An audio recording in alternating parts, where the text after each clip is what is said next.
Yeah, they're a blast come Independence Day for us, but fireworks are frightening to many pets. Some ways you can take the stress out of your furry friends' 4th of July celebrations coming up. Horse being led into a trailer. Are you prepared to protect your pets in case of a wildfire? You need a plan, even for the biggest of animals. Also coming up, triple-digit temperatures and your pet's health.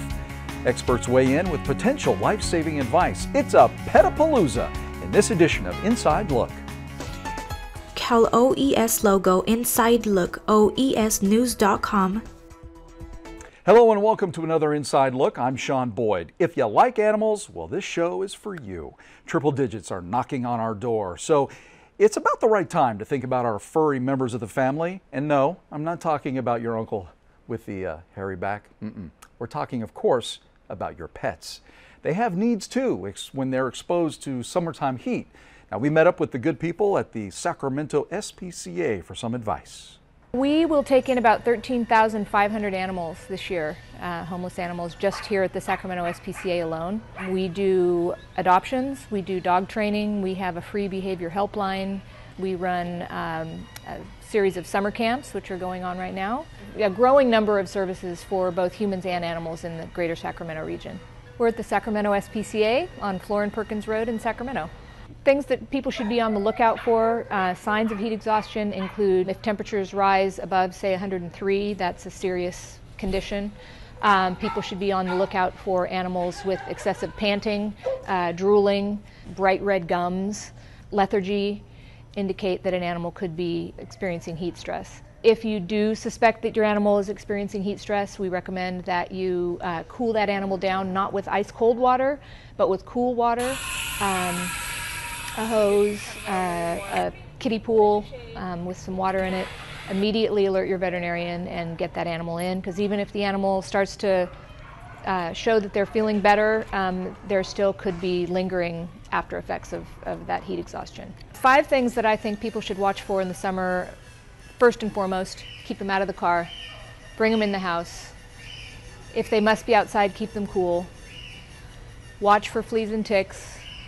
Watch for other people's animals. Watch for those, watch for the animal in the parking lot. Keep an eagle eye out for animals that might be under duress in a heated car. And know the signs of heat stress. Know your animal well enough to know if they're showing symptoms of heat stress or heat exhaustion. Solid advice. Now, speaking of animals and hot weather, Monica Vargas and Phoebe hanging out with us here in the Cal OES newsroom where it's nice and cool and while things are heating up outside. Hey, Phoebe. Hi, Monica. Monica reports with her dog Phoebe. So, yep, it sure is warming up outside, and Phoebe is loving being here in the air-conditioned Cal OES newsroom. But have you ever wondered what animals do to stay cool once they are outside in the heat? Well, we're about to tell you. Here are some fun facts and cool ways that animals keep cool. Dogs like Phoebe pant to cool down, dissipating heat as water vapor. Coyotes and foxes also use the same method. Elephants like to cover themselves with dust or mud. And tigers, they like to hang out and lie down in ponds and rivers. Jackrabbits use their ginormous ears for temperature regulation. And pigs, well, they like to roll in the mud, and I can't say that I blame them. Hot weather is something that we can anticipate with days' notice, but is your pet ready for something short notice like an emergency evacuation? Later on, we'll give you tips on how you can prep your pet. Sean? All right, thanks, Monica. Phoebe. All right, so you've likely seen them in parking lots nearly everywhere you go lately. Fireworks stands. They're a 4th of July tradition, but it's one that can turn your terrier into a terrified ball of fur if you don't take some steps to reduce their stress. Here's Jonathan Goodell. Have you bought your Piccolo Pete's? What about your family packs? Remember, before you do that, nearly 70% of firework-related injuries occur within a month of the 4th of July. People stand back as a man lights a firework. It's easy to get lost in the beauty and pageantry of fireworks, but they can also be dangerous to your health and a potential fire hazard to your property. All legal fireworks must have the state fire marshal's seal on it. If it goes up into the air or explodes, it's clearly illegal. Nearly 700 people are injured by fireworks on the 4th of July alone. And don't forget about your pets. they need special care as well. The number one thing we encourage is make sure your pet is microchipped, because if they do get out, we can reunite you with them immediately. One of the biggest mistakes is not disposing of fireworks correctly. Never put hot fireworks in the garbage. Welcome to my little city, or as I like to call it, my Noah's Ark in the desert. Yeah, we met that gentleman, Mr. Dave Gross, the animals volunteer coordinator at San Bernardino County's Fairgrounds Animal Shelter during the Blue Cut fire 2 years ago. Dave helped curb the crisis when evacuees struggled to find shelters for their pets of all shapes and sizes.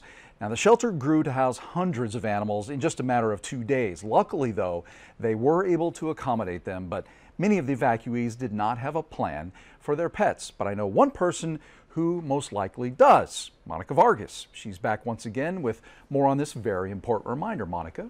Yep, we're back, and you can bet that we sure do have our emergency plans. And what about you? Are you ready for the next emergency? And did you remember to prep your pet? Would you be ready to evacuate with your pets on a moment's notice? So let's not forget about our four-legged friends in those emergency plans. They're affected by disasters just like the rest of us. Here are some tips to get you started. Know your risks.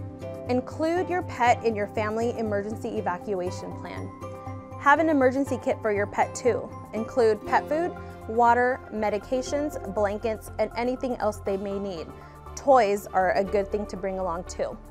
Have an animal carrier and a leash. Make sure your pet has tags with contact information. Be familiar with local shelters. And if you have large animals such as horses, preparing before a disaster is of utmost importance, and it may require a little bit more planning. Start making those emergency plans today. And to learn more about how to prep your pets, whether they're big or small, contact your local Office of Emergency Services, Animal Shelter, or Animal Control Office. Sean? All right, thank you, Monica. Thank you, Phoebe. Well, that does it for us. We hope you enjoyed this edition of Inside Look, and we hope you learned a little bit as well. For everyone here at Cal OES, I'm Sean Boyd. Thanks so much for watching. Visit our online newsroom at oesnews.com to learn more about this program and get the latest news and information from our team. Don't miss our next video on your Facebook timeline. Like our page and you'll get the latest posts as they happen.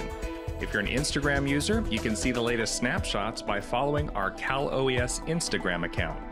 And Twitter users can get instant access to our tweets from across the state by following Cal OES. Cal OES logo inside look oesnews.com, Facebook handle typed as California_OES. Instagram and Twitter Cal OES handles are typed as Cal_OES.